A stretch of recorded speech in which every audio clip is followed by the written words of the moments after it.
उसकी आंखों से आंसू थमे नहीं थे, पर चेहरे पर कोई शिकन भी नहीं थी। सुबह की हल्की धूप खिड़की से होकर कमरे में फैल रही थी, लेकिन उस उजाले में भी उसकी जिंदगी अंधेरे से भरी थी।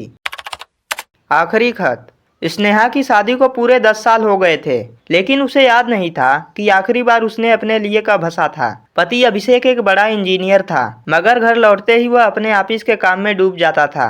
और ससुराल वाले, उनके लिए स्नेहा बस एक जिम्मेदारी थी, एक नौकरानी जो अकेले घर का सारा काम करे और बिना किसी शिकायत के सब कुछ सहती रहे। स्नेहा, चाय बना दो।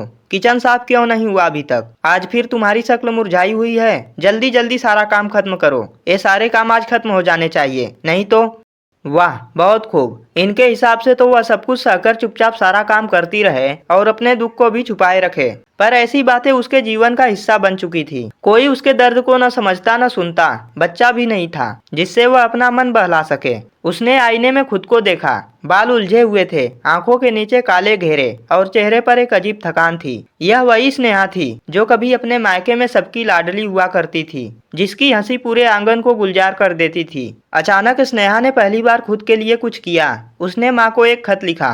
माँ, बहुत दिन हो गए तुम्हारी गोद में सिर रखे। आज दिल बहुत भारी है। इस घर में मैं बस एक परछाई बनकर रह गई हूँ। न कोई मुझे सुनता है न समझता है। कभी कभी लगता है कि मेरी जगह कोई और होती तो शायद फर्क ही न पड़ता। माँ, मैं थक गई हूँ। अब हंसी नहीं आती, बस अब और नहीं। आंखों से आंसू सूख चुके हैं। बस तुम्हारी यादें हैं जो दिल में कुछ नरमी छोड़ जाती हैं। काश तुम पास होती। खत लिखते हुए उसकी उंगलियां कांप रही थी, मगर यह खत उसने किसी को भेजा नहीं, यह सोचकर कि वह बाद में भेज देगी। वह चुपचाप जाकर अलमारी के कोने में रख आई। वह नहीं चाहती थी कि कोई उसके दर्द को बोझ समझे। शाम को अभिषेक ऑफिस से घर आया और फिर मोबाइल में बिजी हो गया। स्नेहा ने बिना कुछ कहे खाना परोसा, जैसे हर दिन करती थी। आज भी उसने अपने आंसू अपनी मुस्कान में छिपा लिए, पर किसे पता था कि यही मुस्कान अब हमेशा के लिए खामोश होने वाली थी। कुछ दिन बाद स्नेहा की तबीयत अचानक बिगड़ गई। वह रसोई में खड़ी थी, पर आंखों के आगे अंधेरा छा गया। अचानक वह जमीन पर गिर गई। सास ने आवाज दी,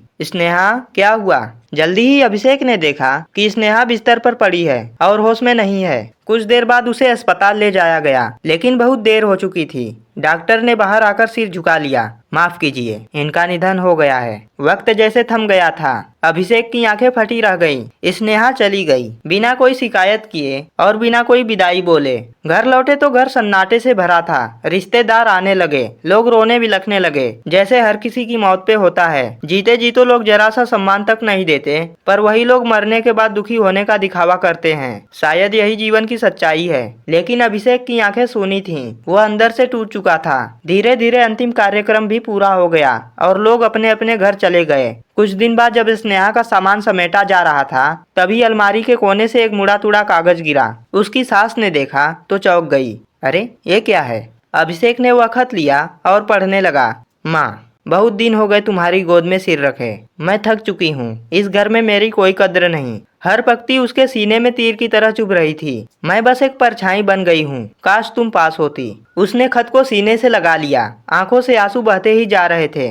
मैं तो समझ भी नहीं पाया कि तुम अंदर से इतनी टूटी हुई थी। वह बड़बड़ाता रहा। उस रात अभिषेक ने पहली बार अपने घर में सन्नाटे को सुना। उस बिस्तर को देखा जहाँ कभी स्नेहा सोती थी। उस चाय के कप को देखा जो अधूरा रह गया था। उस मुस्कान को याद किया जो अब कभी नहीं लौटेगी। अगली सुबह वह स्नेहा की तस्वीर के सामने बैठा और फूट फूट कर रो पड़ा। काश काश मैंने केवल तुम्हें सुना होता स्नेहा।